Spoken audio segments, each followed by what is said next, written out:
반갑습니다. 저는 멀리 땅끝 해남 학동교회에서 목회를 하고 있는 김광성 목회자입니다.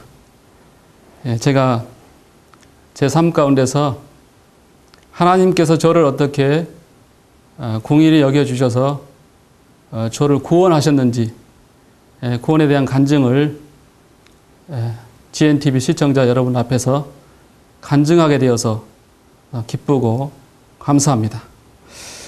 먼저 하나님 말씀을 제가 한 구절 읽어드리고 시작하겠습니다. 디모데전서 1장 15절 말씀을 제가 읽겠습니다. 미쁘다 모든 사람이 받을 만한 이 말이여, 그리스도 예수께서 죄인을 구원하시려고 세상에 임하셨다 하였도다. 죄인 중에 내가 개순이라. 그러나 내가 긍휼을 입은 까닭은 예수 그리스도께서 내게 먼저 일체 오래 참으심을 보이사 후에 주를 믿어 영생 얻는 자들에게 본이 되게 하려 하심이라. 죄인 중에 개수였고 또 핍박자였고 박해자였던 사도 바울이 하나님의 오래 참으심 가운데 구원을 얻은 것은 후에 주를 믿어 영생을 얻는 자들에게 본이 되게 하려 하심이라고 말씀하고 있습니다. 그런 것처럼 저의 짧은 이 구원의 간증이 또 과거에 저가 처했던 그런 상황 가운데 있는 계신 분들에게 또 구원을 얻는 계기가 되기를 소망해 봅니다. 저는 1966년 5월 18일에 전라남도 고흥군 동광면 한천에서 출생하였습니다. 아주 평범한 가정이었고 또 아주 가난한 빈농의 아들 가운데 사남 일녀의 가족 중에서 셋째로 태어났습니다. 평범한 가정이었고 특별한 것은 없었지만 제가 어린 시절에 좀 어려움이 되었던 것은 가난한 것이 어렵지는 않았습니다. 왜냐하면 그때 당시에 모든 사람들이, 우리 시대의 사람들이 다 가난했기 때문에 그것이 특별하게 어렵지는 않았지만 저희 아버님께서 술을 이렇게 좋아하셔서 그것으로 말미암아 가정에 불화가 잦았었습니다. 그것 때문에 좀 어려웠습니다. 그런 부분이 아니었다면 아주 평범한 그런 삶을 살았습니다. 저는 이제 저희 마을은 속하기는 고흥군에 속해 있지만 보성군 벌교와 경계를 하고 있기 때문에 저희 학교를 보성군 벌교에 있는 중앙초등학교를 다녔습니다. 저희 마을에서 학교까지 가는데 한 3km 정도 걸어 다녔습니다. 그런데 어느 날 제가 초등학교 3학년 때로 기억이 되는데 학교를 마치고 집에 이렇게 귀가하는 중에 한 주일학교 여 반사님께서 제게 다가오셨습니다. 그리고 제게 물으셨어요. 어디 사니? 예, 어디 삽니다. 너 교회 한번 와 보겠니? 그러면서 제게 전도지를 이렇게 한 장 주셨습니다. 저는 그 전도지를 받아보고 교회에 대해서 처음 생각하게 되었습니다. 저희 마을엔 교회가 없었고 제 삶 가운데 이 교회에 대한 또 하나님에 대한 인식이 전혀 없었는데 그 반사님이 이 전도지를 한 장 줌으로 말미암아 저는 그걸 생각하게 되었고 이제 그 주부터 그 교회를 나가게 되었습니다. 근데 그 교회는 무만동 교회라고 하는 교회인데 조그만 시골 교회였습니다. 우리 마을에서 그 교회까지 가기 위해서는 한 30분 정도 산길을 걸어가야 했습니다. 그래서 제가 어디서 그런 용기가 났는지 혼자서 용기를 내서 이제 그곳에 갔습니다.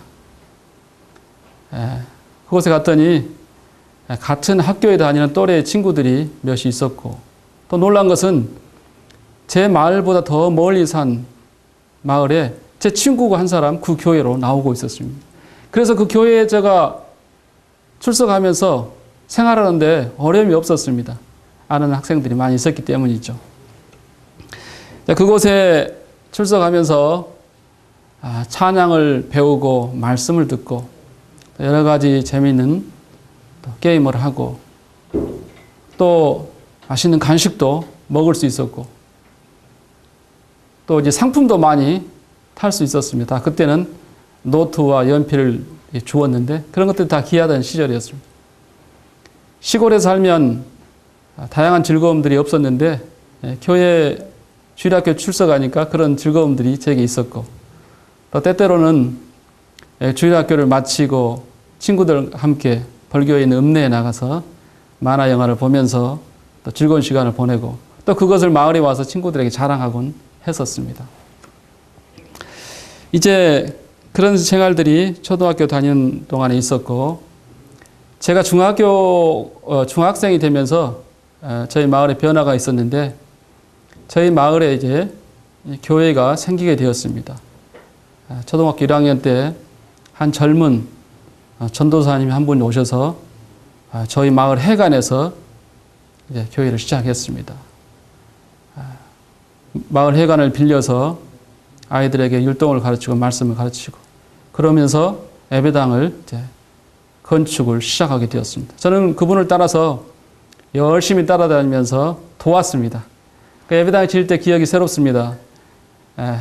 경운기를 이렇게 따라다니면서 냇가에서 돌을 주워다가 예배당 기초 공사를 하는데 돕곤 했었습니다. 가정에 그런 그 얻은 부분이 있었고 사춘기 시절이 다 나기 어려운데 제가 그런 시절들을 무사히 잘 알 수 있었던 것은 이와 같은 학창 시절에 교회 생활을 할 수 있었기 때문이라고 지금 생각해 봅니다. 그런 그 시절 가운데서 이제 중학교 또 고등학교를 지나가게 되었습니다. 저는 가정이 어려웠기 때문에 가정 형편상 인문계를 지나갈 수 없었고 또 상업계 고등학교에 지나가게 되었습니다. 그러면서 저의 그 교회 생활도 또 시들해져 갔습니다. 그리고 이제 얼마 있지 않아 군에 군 생활하게 되면서 군 생활하는 가운데 고단함과 또 그런 수고로움을 피할 목적으로 또 형식적인 종교 생활을 이어갔습니다. 이제 제가 좀 이제 신앙생활에 좀 진지해진 것은 군 생활을 마치고 이제 서울에 있는 신월동에 있는 누님 댁에서 기거하면서 이제 제 삶에 대해서 좀 더 진지하게 생각하게 되었습니다. 그러면서 그 가까운 곳에 개척교회가 하나 있었는데 그곳에 참석하면서 하나님을 섬기게 되었습니다.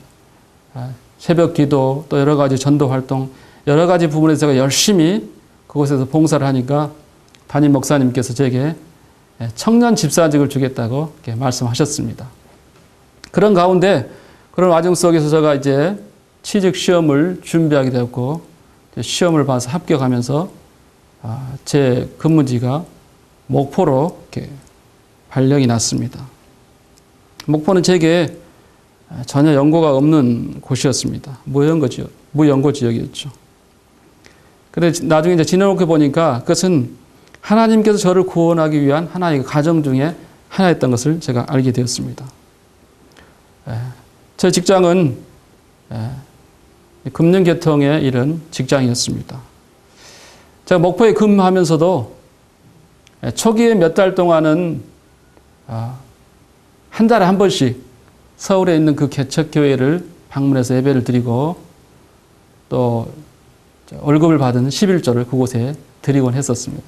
그러나 그런 생활들을 계속 오래 하기는 어려웠습니다. 그래서 이제 같이 근무하는 그 여직원의 권유를 따라서 목포에 있는 제일 큰 교회에 출석하게 되었습니다. 그러나 그때 당시에 그 저의 신앙생활이라고 하는 것은 형식적인 어떤 종교 생활의 범주를 벗어나지 못했습니다. 열심히 노력하고 또 봉사하고 헌신하고 그리고 하나님을 지성으로 섬기면 하나님께 나를 천국에 보내주시겠지 하는 막연한 그런 기대. 그리고 또 그렇지 않고 내가 하나님 말씀 가운데 불순종하고 신앙생활을 바로 하지 못하면 내가 하나님 앞에 버림을 받고 지옥에 떨어지겠다 하는 그런 두려움 가운데 살았었습니다. 그런 생활이 몇 개월 되는 가운데 제 삶 가운데 놀란 전환이 되는 그런 삶의 일대 전환기가 되는 놀라운 사건이 제 삶 가운데 있었습니다.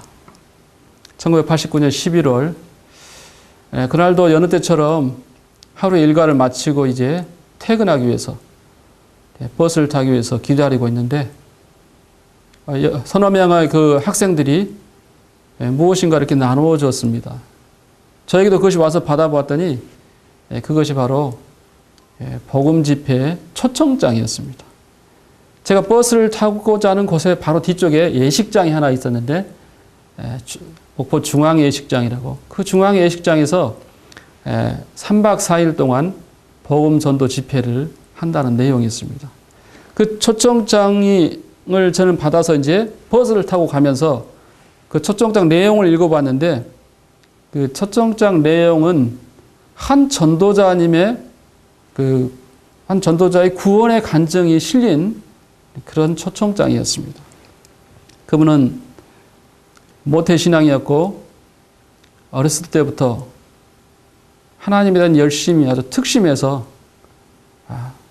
누구 못지않은 열심으로 하나님을 섬겼는데, 그러나 그가 하나님 앞에 구원받지 못했습니다. 그래서 고민하고 갈등하는 가운데 있다가 한 전도자를 만나서 복음을 듣고 구원받아 그 삶이 변화돼서 그 율법에서 해방되고 하나님 참 은혜 평안 가운데 하나님을 섬기고 있다고 하는 그 놀라운 간증이 실린 내용들이었습니다. 제가 그것을 다 기억할 수 없지만 그 제목은 선명하게 기억이 납니다. 율법에서 해방되던. 저는 버스를 타고 가면서 그 전도지를 읽으면서 어쩌면 지금 내가 처한 상황과 흡사하다 하는 생각을 갖게 되었습니다. 그래서 마음에 호기심이 생겼습니다. 내가 내일은 꼭 저 집회에 참석해서 말씀을 들어보리라, 이런 생각이 일어났습니다. 그래서 이제 그 집회가 3박 4일 동안 되었는데 둘째 날 제가 참석하게 되었습니다. 저는 오랫동안에 종교 생활을 했었기 때문에 그곳에 참석해서 1시간가량 말씀을 듣는 가운데 그 들은 바 말씀들이 온전히 깨달아졌습니다. 하나님 놀라운 역사입니다. 그동안 저는 오랫동안에 하나님을 믿는다고 하면서 실제로는 하나님을 믿는 게 아니고 제 자신의 행위, 제 자신의 의를 믿고 살았었습니다. 로마서 10장 2절에서 3절 말씀에 나와 있는 것처럼 저희가 하나님께 열심이 있으나 지식을 쫓는 것이 아니고 하나님의 의를 모르고 자기 의를 세우려고 힘써 하나님의 의를 복종치 아니했다고 하는 그 말씀처럼 저에게는 하나님이 우리에게 거저 주시는 의를 알지 못하고 내 의를 세우려고 하나님의 의를 힘써 복종치 않은 그런 삶을 살고 있었는데, 그때 그 1시간의 말씀을 통해서 제 모든 것이 다 깨어졌습니다. 내가 이미 알기도 전에 2000년 전에 이 땅에 오신 예수 그리스도, 그분께서 십자가를 통해서 나의 모든 죄를 영원히 속죄해 놓으셨다. 이 영원한 속죄에 관한 말씀을 들을 때 제가 제 눈에 마치 비늘이 벗겨지는 것처럼 모든 것이 선명해졌습니다. 로마서 10장 9절에서 10절 말씀에 네가 만일 네 입으로 예수를 주로 시인하며 또 하나님께서 그를 죽은 자 가운데서 살리신 것을 네 마음에 믿으면 구원을 받으리라. 사람이 마음으로 믿어 의에 이르고 입으로 시인하여 구원에 이른다는 말씀. 또 에베소서 2장 8절에서 9절의 말씀. 너희가 그 은혜를 인하여 믿음으로 말미암아 구원을 받았으니 이것은 너희에게서 난 것이 아니요 하나님의 선물이라. 행위에서 난 것이 아니니 이는 누구든지 자랑하지 못하게 함이라 말씀하셨습니다. 구원은 내 노력과 수고로 얻는 게 아니고 믿음으로 말미암아 얻는 것이고 하나님의 선물이라고 하는 것을 깨닫게 됐습니다. 그래서 우리 행위에서 난 것이 아니기 때문에 누구든지 자랑할 수 없다고 말씀하셨습니다. 이와 같은 말씀들이 새롭게 깨달아졌습니다. 그리고 요한복음 5장 24절 말씀에도 내가 진실로 진실로 너에게 이르노니 내 말을 듣고 또 나 보내신 이를 믿는 자는 영생을 얻었고 심판에 이르지 아니하나니 사망에서 생명으로 옮겼다 말씀하셨습니다. 이와 같은 그 말씀들이 하나하나 깨달아지면서 내 마음에 놀라운 감동과 감격이 일어났습니다. 그 1시간 말씀을 통해서 구원받고 제 삶이 완전히 이제 변화되었습니다. 놀랍습니다. 우리 고린도후서 5장 17절 말씀에 누구든지 그리스도 안에 있으면 새로운 피조물이라. 이전 것은 지나갔으니 보라 새 것이 되었도다 말씀. 저는 이 말씀이 실제적으로 느껴졌습니다. 이론이 아니고 제 심령 속에 일어난 그 변화를 제가 보면서 이 말씀이 사실구나 하는 것을 깨닫게 되었습니다. 제 삶의 모든 것이 새로워졌고 변화되었습니다. 가치관이 변화가 된 것이죠. 지금까지는 이 세상이 중심이 되었습니다. 그래서 이 땅에서 무엇을 먹고 무엇을 마시고 무엇을 입을까, 이 땅의 것이 모든 것의 관심의 대상이었는데 그 사건 이후로 저는 이제 땅에 대한 욕망이 포기됐고 모든 것이 하나님 중심으로 바뀌는 것을 느낄 수 있었습니다. 그래서 이제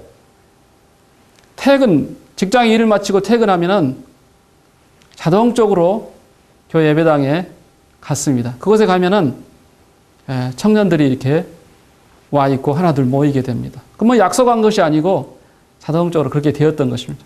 그래서 그곳에 예배당에, 조그만 예배당에 모여서 우리 함께 하나님을 찬양하고 또 말씀으로 교제하고 그 밤늦게까지 젊은 청년들이 함께 교제하다가 또 집으로 돌아가고 가다가도 아쉬우면 다시 또 제가 자취하는 자취방에 모여서 또 하나님 말씀으로 교제하고 함께 참 즐거운 시간들을 보냈습니다.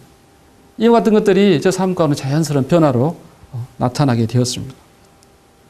그리고 또 이제 아울러서 제 삶 속에 나타난 변화는 이 전도에 대한 열정들이 솟구쳐 올랐습니다. 제가 말씀을 잘 알지 못하고 성경에 대해서 잘 알지 못했지만 구원받지 못한 사람들 보면 그들에게 복음을 전하고 싶은 강한 열망이 일어났습니다. 먼저는 시골에 살고 계시는 저희 부모님이 생각이 났습니다. 그래서 주말만 되면은 수시로 시간을 내서 버스를 타고 벌교까지 가서 저희 어머님, 아버님께 복음을 전했습니다. 하나님 믿도록 권유했습니다. 제가 한 번은 저녁에 잠을 자면서 어머니 손을 붙들고 그렇게 얘기했던 것이 기억납니다. 어머니, 제 마음속에 큰 근심이 있습니다. 어머니 깜짝 놀라셨어요. 무슨 근심이냐? 자식을 특별히 사랑하셨습니다. 저희 어머님은 아들이 근심하고 있다니까 깜짝 놀라셨어요. 무슨 근심이냐? 제가 이렇게 하나님을 믿고 구원받고 천국 가게 되었는데 어머님은 저를 위해서 일생을 다 헌신하셨습니다. 그런데 어머님은 지금 돌아가시면 천국 갈 수 없습니다. 지옥 갈 수밖에 없습니다. 제가 이걸 생각하면 내 마음에 큰 근심이 있습니다. 말씀드렸습니다. 그 후로 여러 해가 지나면서 이제 어머님은 제게 복음을 듣고 또 저희 교회에서 하는 여러 가지 노인들 캠프에 참석하면서 말씀을 듣는 가운데 어머님도 구원받았습니다. 그리고 아버님도 처음에는 사람이 죽으면 그만이지 천국과 지옥이 어디 있다냐 이렇게 말씀하셨던 분이 오랜 기도와 이렇게 섬김을 통해서 몇 해가 흘러가면서 저희 아버님도, 그 완고하셨던 아버님도 예수 그리스도를 믿으시고 구원받으셨습니다.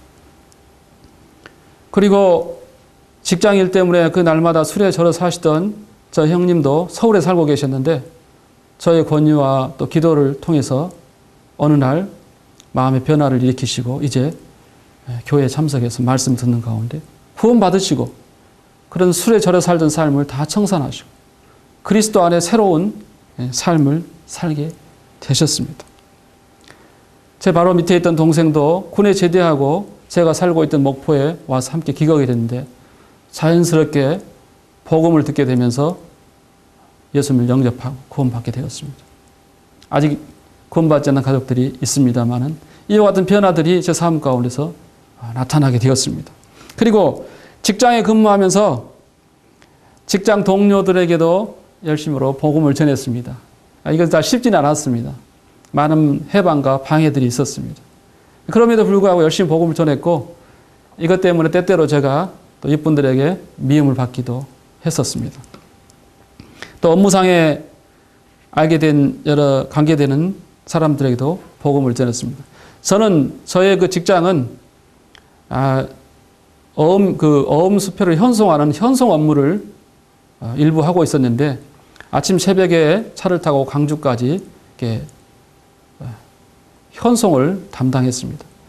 왕복 3시간의 그 시간들이 있었기 때문에 저와 이제 기사님과 그 다음에 은행 직원이 이렇게 동승을 했습니다. 저 오고 가는 가운데 저는 항상 탈 때마다 기도했습니다. 하나님, 내 옆에 타고 있는 이 은행 직원이 이 직원에게 어떻게 복음을 전해야 될지 제게 지혜를 주십시오. 이런 기도 가운데 그 승용차를 타고 가게 되었습니다.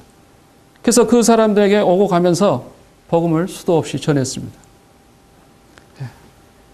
그들이 진정으로 회개하고 하나님께 돌아온 적은 별로 없지만 저는 지금도 그 사람들의 이름을 기억하면서 수시로 기도하고 있습니다. 주님, 그들이 어느 곳에 살고 있는지 알 수 없지만 하나님은 모든 사람이 구원을 받으며 진리를 아는 데 이르기를 원하십니다.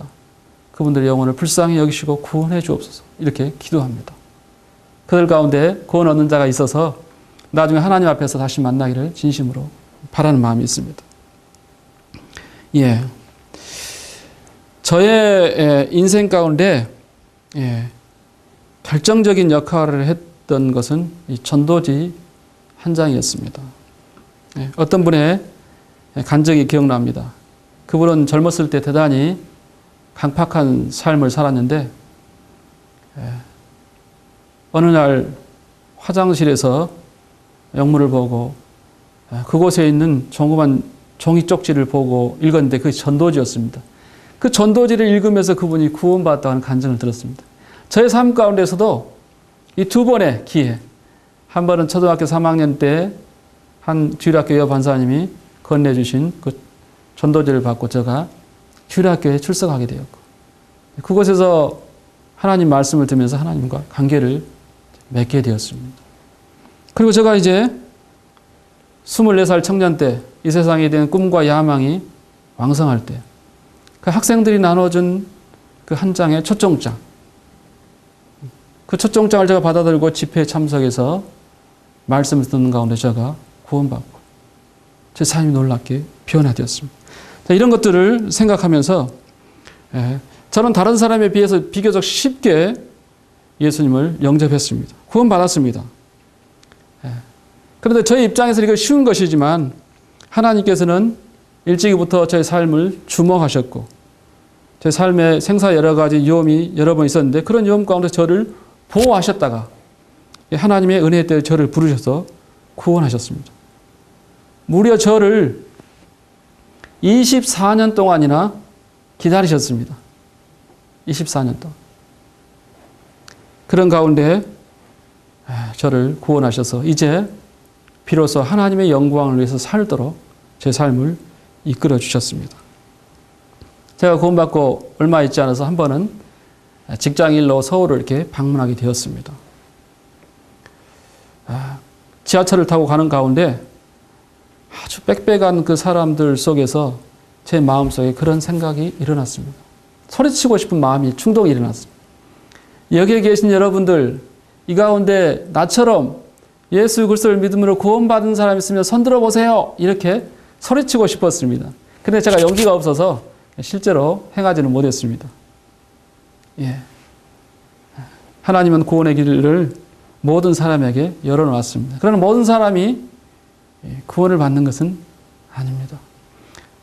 저같이 미약하고 연약한 자를 하나님이 주목하시고 저를 택하셔서 구원하셨다는 이 놀라운 사실 앞에 저는 무한 감사를 드리고 하나님 앞에 큰 찬양과 영광을 돌려드립니다. 하나님 말씀을 한 구절 보겠습니다. 로마서 5장 7절에서 8절 말씀.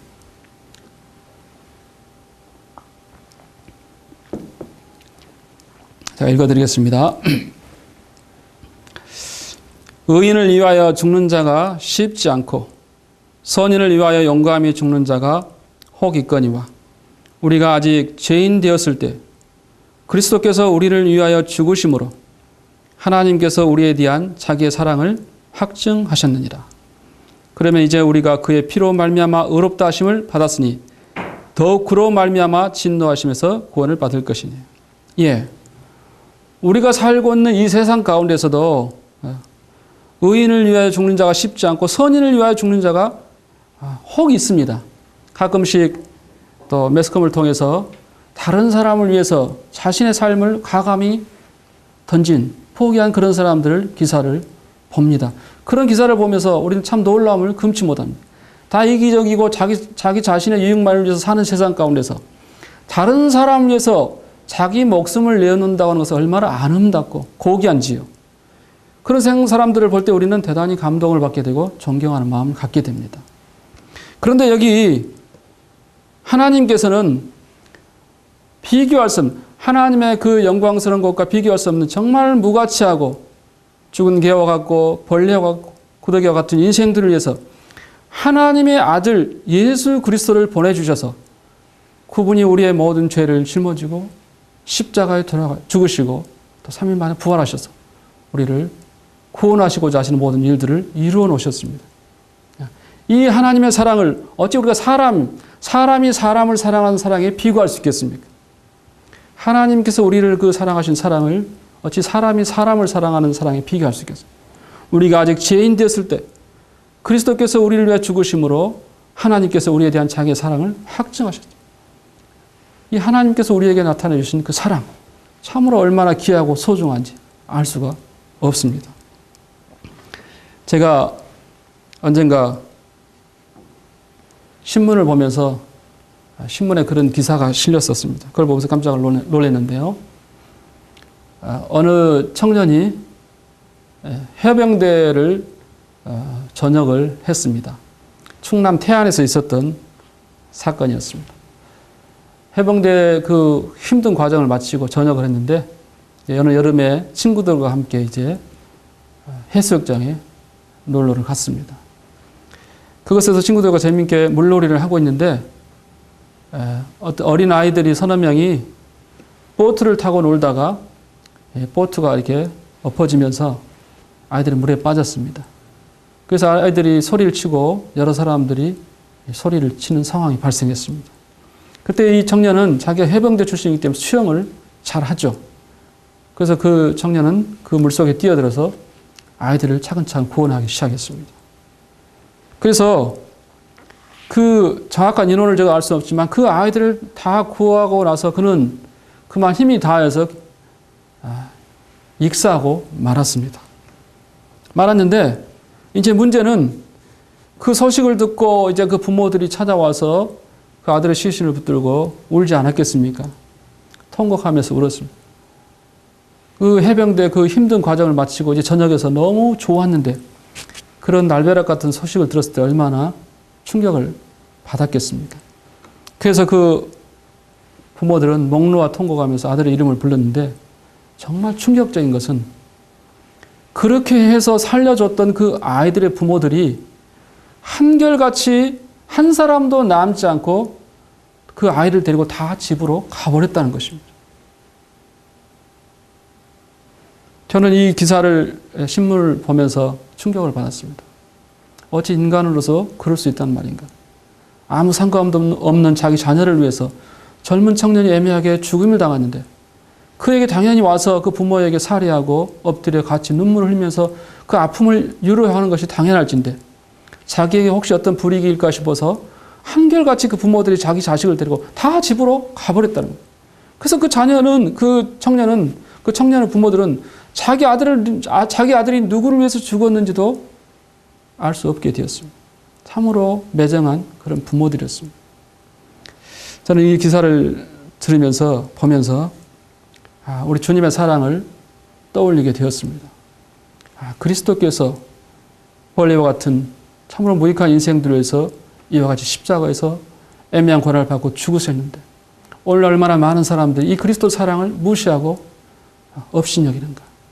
마치 그 물에 빠진 아이들을 살려주었을 때 그 아이를 데리고 집으로 돌아간 그 부모처럼 얼마나 인생들이 하나님 사랑에 무지하는가. 이것을 생각하면서 이와 같은 하나님의 사랑을 거절하고 거부한 자들에 대한 하나님 진노가 얼마나 큰지 생각하게 되었습니다. 하나님의 사랑은 우리가 가히 측량할 수 없는 놀라운 사랑입니다. 그러나 하나님은 그런 놀라운 사랑을 가지고 있을 뿐만 아니라 그런 사랑이 하나님일 뿐만 아니라 하나님의 사랑을 거부하고 대적하는 자들에 대한 진노도 그만큼 크다고 하는 것을 우리가 기억해야 하는 것입니다. 산의 봉우리가 높으면 골짜기도 깊은 것입니다. 하나님의 사랑이 크고 깊다면 그분의 진노도 또한 크고 깊은 것입니다. 예수 그리스도, 그분의 사랑, 그분의 은혜, 그분이 우리 인간에 대해 내려주신 자비, 이와 같은 것을 거부하지 않게 되기를 진심으로 바랍니다. 저희 짧은 간증이 혹시 이 방송을 보고 있는 모든 분들 심령 속에 다시 자기 삶을 돌아보면서 하나님 사랑을 받아들이는 놀라운 계기가 되기를 진심으로 바랍니다. 감사합니다.